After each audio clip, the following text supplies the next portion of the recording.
4 چیز رزق انسان را زیاد می کند: خواندن نماز تهجد، زیاد استغفار کردن، صدقه بسیار، ذکر الله را بسیار کردن.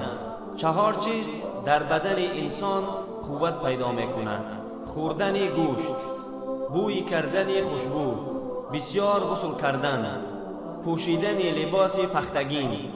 4 چیز عقل انسان را زیاد می کند: ترک سخنان بیهوده، مسواک کردن، نشستن در مجلس صالحین، نشستن در صحبت علما. این ویدیو را نشر کنید و در ثواب شریک شوید.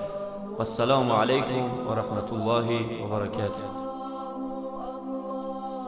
إلهي جعل كتابك لي شفيعا وبلغني به الشأن الرفيع.